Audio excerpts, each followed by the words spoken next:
모든 사람들에게 고난과 두려움이 찾아오지만 우리가 믿는 믿음은 예수 그리스도의 부활을 통한 소망을 갖고 영원한 하나님의 나라를 소망하며 우리를 결코 버리지 않으시는 주님을 신뢰하는 것이라고 말하는 노진준 목사님을 크리스찬 저널 오늘의 인터뷰에서 만나봅니다. 인터뷰 영상 함께 보시죠. 안녕하세요. 반갑습니다. 노진준 목사입니다. 믿음으로 산다는 게 쉽지 않은 시대이지만 곳곳에서 또 믿음으로 살아주시는 여러 믿음의 동역자들 또 성도님들께 문안 인사드립니다. 반갑습니다.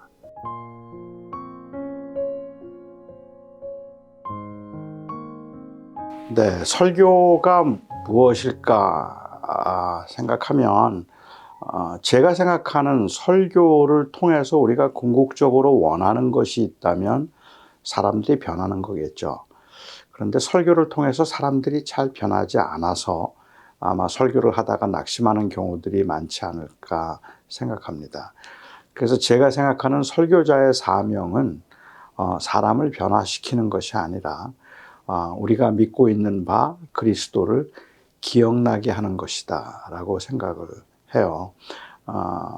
결국 사람을 바꾸는 것은 성령께서 하시는 일이고 저희 설교자들은 우리가 분명히 믿고 있는 바 예수 그리스도를 이 성도들에게 기억나게 하고 다시 생각할 수 있도록 만들어주는 그 기능이 설교자의 기능이 아닐까라고 생각을 합니다. 그래서 사람들이 잘 변하지 않는 것 같아도 낙심할 이유가 없고 너무 자꾸 변화시키려고 하다 보면 우리는 본의 아니게 자꾸 사람을 조정하려고 하거나 아니면 혹시 또 그 메시지를 변질시키는 그러한 그런 이 누를 범하는 경우도 있지 않을까 싶습니다.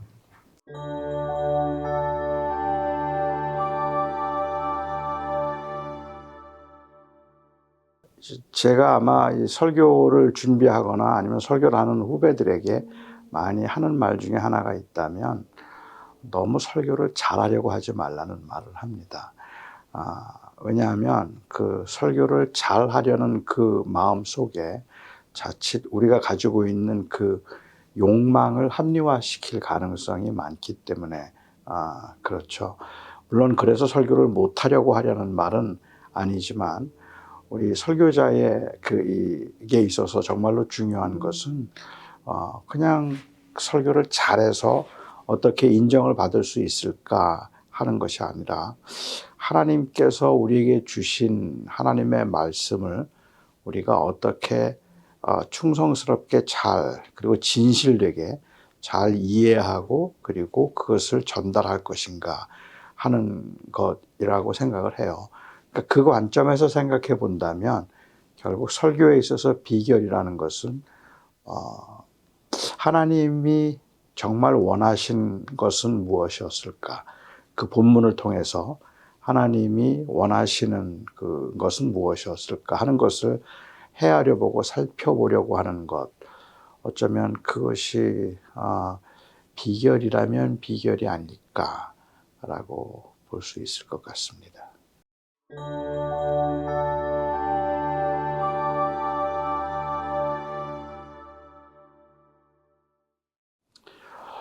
사실 뭐 요즘과 같은 시대에 좋은 설교를 듣자고 하면 말씀하신 것처럼 들을 곳이 많을 것 같아요. 유튜브를 통해서라든지 아니면 여러 다양한 매개체를 통해서 좋은 설교를 많이 들을 수 있는데 그런데 과연 그것이 삶의 변화를 가져다 줄까라고 생각을 한다면 저는 그것이 유튜브이든 아니면 그 오프라인에서 설교를 듣는 것이든 정말로 중요한 것은 설교를 듣는 사람들이 가지고 있는 그 진지함과 진실함이 아닐까라는 생각을 하게 돼요. 그러니까 설교를 통해서 그냥 단순히 어떤 일종의 나르시시즘이죠. 자기 연민에 빠져서 혹은 자기 만족을 위해서 설교를 듣는다면 아무리 많은 설교를 들어도 별로 변화가 없겠지만 정말 하나님이 무엇을 원하실까, 그리고 그리스도인이 어떻게 살아야 하는가 하는 것에 궁극적인 관심을 가지고 설교를 듣는다면 아마 많이 듣는 설교들 중에 크게 유익이 되는 설교도 있을 거라고 생각을 합니다. 그래서 이런 것이 좋은가 아니면 저런 것이 좋은가라는 문제보다 또 얼마나 많은 이 말씀들이 있는가 하는 것보다 그 말씀에 대해서 우리가 얼마나 진실한가, 그리고 우리가 얼마나 그 말씀에 대해서 또 진지하게 고민을 하고 있는가 하는 것이 무엇보다 중요하겠다는 생각이 들고요.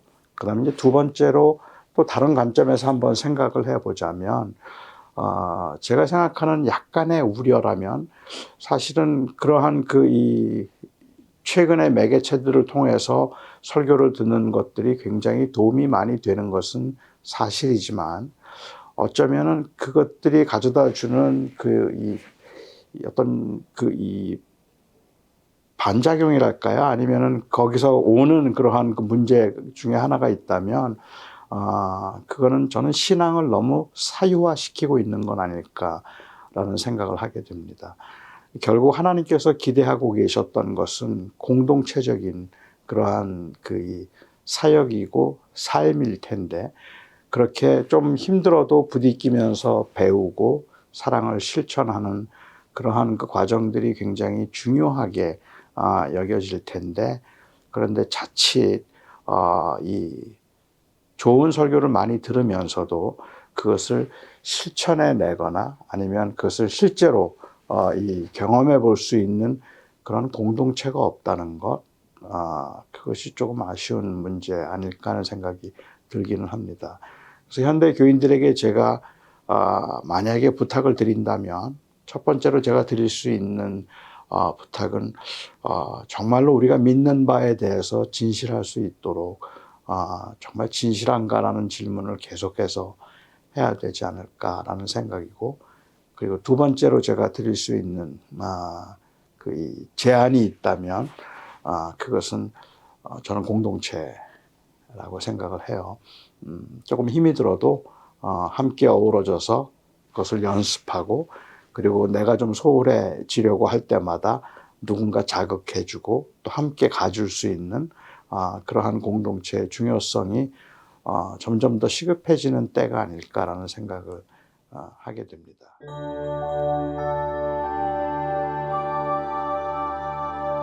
사실은 그 공동체적으로 공동체라는 말보다 어쩌면 그 관계라는 말을 더 생각해 보고 싶은데, 관계에서 많이 상처를 받기도 하고 어려움을 겪기도 하죠.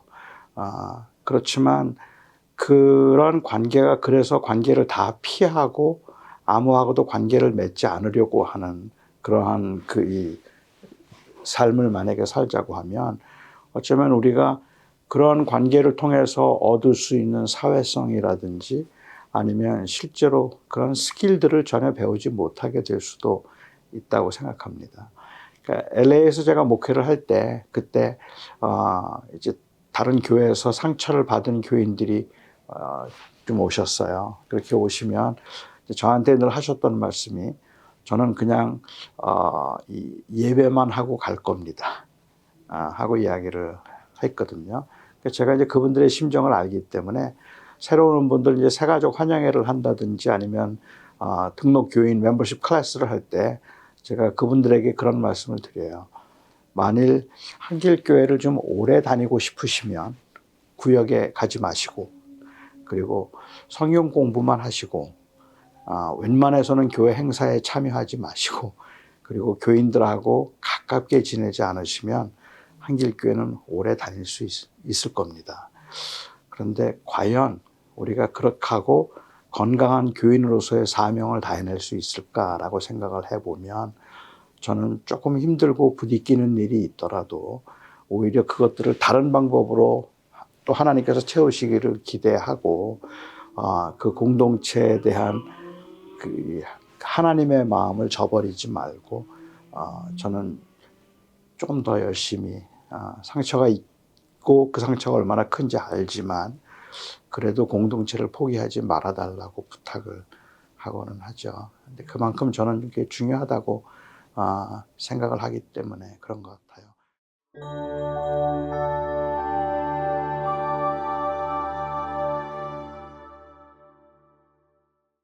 고난, 뭐 저도 장애를 가지고 살지만 장애를 비롯한 고난이 가져다주는 불편함은 그렇게 가볍지는 않습니다. 그거는 어떤 분들에게는 상당히 버겁고 힘들기도 한데, 그런데 고난이 불편하다고 생각하기보다 그 고난을 불행이라고 생각할 때 더 힘들어지는 것 같아요. 그러니까 예를 들면 불편함으로 따지면 제 경우에 있어서 저는 잘 걷지를 못한다는 게 불편하기는 하지만 걷지 못하는 것보다 훨씬 더 불편한 게 있습니다. 그거는 제가 날지를 못한다는 거예요. 제가 만일 날 수만 있다면 그러면 저는 훨씬 더 편안하게 더 많은 걸 누리며 살 수 있죠. 하지만 저는 제가 날 수 없기 때문에 불행하다는 생각을 해본 적은 없습니다. 그 이유는 어디에 있을까? 여러 가지가 있겠지만 저는 그 중에 하나가 비교라고 생각해요. 아무도 날지를 못하니까 내가 날지 못한다는 게 가져다주는 불편함으로 나는 불행하다고 생각하지를 않죠.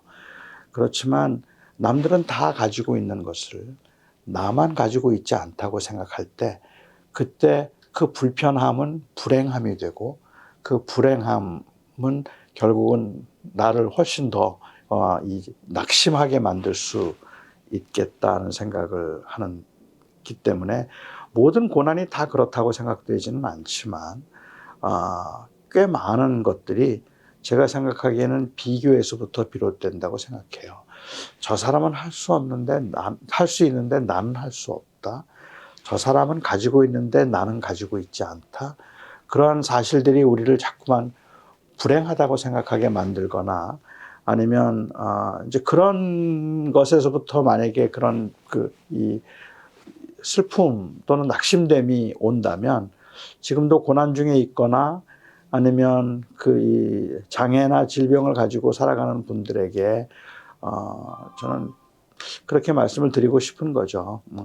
세상이 볼 때는 계속해서 뭘 할 줄 아느냐고 물을 거고 그 질문 앞에 항상 우리는 좌절할 수밖에 없지만 하나님의 공평하심은 우리에게 몇 개를 가졌느냐고 묻지 않으시고 뭘 할 수 있느냐고 묻지 않으시고 하나님의 공평함은 우리에게 몇 개를 주셨는가를 알고 계시는 분이고 그리고 우리에게 주어진 것에서 배를 남기는 것 이상을 기대하지 않으시는 분이라는데 하나님의 공평함이 있다고 볼 수 있을 것 같아요. 그래서 우리가 당하고 있는 그러한 그 상황들을 절대로 사람의 눈이나 세상의 눈으로 보지 말고 하나님의 관점에서 보려고 그렇게 애를 써야 하지 않을까? 그렇게 하나님의 관점에서 본다면 저는 감히 얼마나 불편한지는 알면서도 감히 그래서 불행하지 않습니다. 그리고 그래서 그래도 괜찮습니다. 라고 말해주고 싶죠. 그래서 오늘도 요즘도 저는 그 고난 중에 있는 분들에게 제가 그분들의 그 고난이나 어려움이나 아픔들을 너무 가볍게 여겨서 그런 게 아니라 그것들이 얼마나 힘든지는 알면서도 감히 그래도 괜찮습니다. 라고 말해줄 수 있는 것은 하나님이 알고 계시고 또 하나님이 하나님의 눈으로 보실 것이기 때문에 우리가 그 하나님의 눈높이에만 맞추면 괜찮지 않을까 싶습니다. 사람들이 고난을 당하는 이유는 뭐 의학적이거나 아니면은 그러한 사회적인 이유는 말고라도 여러 가지가 있다고 생각해요. 하나님께서 연단하셔서 그래서 어떤 과정을 거쳐서 더 단단하게 만들기 위해서 고난을 주기도 하시고 또 하나님께서 징계하셔서 고난을 주기도 하시고 때로는 하나님께서 능력을 보여주기 위해서 고난을 허락하기도 하시고, 어느 때는 다른 사람의 유익을 위해서 고난을 주기도 하시고, 또 어느 때는 이제 그만 쉬라고 하나님께서 병을 주실 때도 있죠. 그런데 우리는 몰라요. 그 원인이 뭔지를 우리는 잘 모르는데, 저는 고난당한 분들에게 욥기를 읽어보라 그래요. 욥기를 읽어보라고 이제 말씀을 드리는 이유는 단순히 고난 가운데 있으면서도 원망하지 않는 것, 그 정도라면 2장까지만 읽으면 될 것 같아요. 3장부터는 욥이 원망을 하니까. 아니면 고난을 당하지만 하나님이 복을 주셔서 잘 될 거라는 것이면 뭐 42장만 읽으라고 하면 되겠죠. 근데 제가 욥기를 읽으라고 하는 이유는 욥기를 통해서 보여주고 있는 두 가지 중요한 그 교훈이 있다고 생각하는데, 하나는 의인도 고난을 받는다 하는 것이고요. 그 다음에 두 번째로 그 고난 가운데 있으면서 욥은 계속해서 왜 내가 이 고난을 당해야 됩니까? 라고 물어요. 그런데 why라는 그 질문에 담겨있는 그 함축된 의미는 내가 고난당할 때 하나님 거기 계십니까? 그걸 묻고 있는 거거든요. 그런데 욥기를 통해서 하나님께서 보여주신 것은 내가 고난당할 때 내가 거기에 있었다는 것을 말씀하시죠. 그리고 욥의 친구들은 생각이 단순했어요. 그 당시에 그 응징신학적인 배경에서 볼 때는 욥의 친구들은 욥이 고난을 당하는 이유는 죄 때문이다. 그러니까 회개하면 다 좋아질 거다. 너 죄에 무슨 죄를 지었는지 그걸 생각하라는 것이었고, 욥은 계속해서 난 죄 지은 게 없다고 말하거든요. 그런데 욥이 죄가 없다고 말하는 것은 하나님 앞에 죄 없는 사람이 어디 있겠어요. 근데 오히려 욥의 경우에 있어서 내가 무슨 죄를 지었다고 하나님이 나한테 이렇게 힘들게 하시느냐고 묻고 있는 그 의도는 하나님 앞에 자기는 깨끗하다는 뜻에서 얘기하는 것이 아니라, 만일 하나님께서 내가 죄를 지어서 이렇게 치신 것이라면 할 말이 없죠. 그런데 그렇다면 너희는 왜 멀쩡하니? 하는 그 이야기예요. 그러니까 욥의 친구들의 경우에 있어서는 마치 자기들이 죄가 없기 때문에 괜찮다는 식으로 욥을 책망하고 있는 상황이었기 때문에, 나중에 하나님께서 욥의 친구들의 말이 다 맞는 것 같았는데도 하나님께서 욥이 그들을 위해서 대신 속죄제를 드리지 않으면 내가 그들을 받지 않겠다고 말씀하셨거든요. 그러니까는 그 죄 때문이라고 말했던 그 친구들 안에 자기의 의의가 들어가 있는 거죠.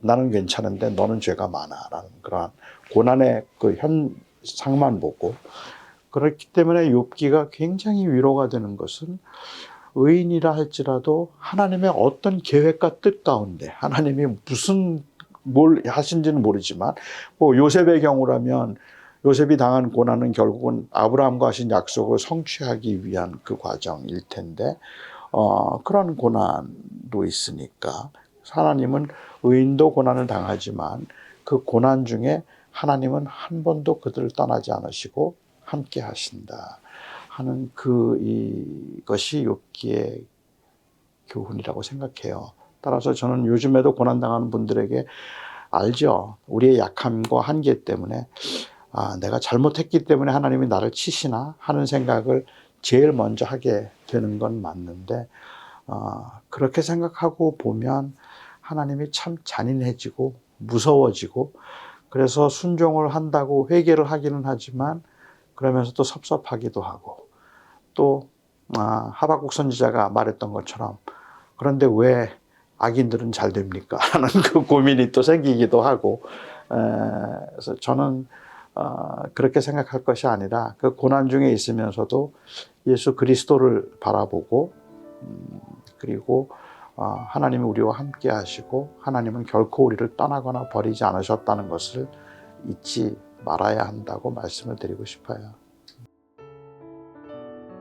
굉장히 버거운 현실이고, 또 믿음으로 사는 것도 어렵고 먹고 사는 것도 점점 힘들어지는 우리 이민사회 여러분들에게 제가 낙심하지 마십시오 라고 말씀을 드리는 건, 그래도 하나님을 바라보고 또 하나님의 약속을 기다리는 삶을 포기하지 마시고, 적당히 타협하거나 체념하지 마시고, 그 약속을 끝까지 붙들고 사십시오라는 의미입니다. 그래서 우리 이주 한인 크리스천들에게 제가 드리고 싶은 말씀은 저 자신에게도 늘 하는 말이지만 낙심하지 마십시오.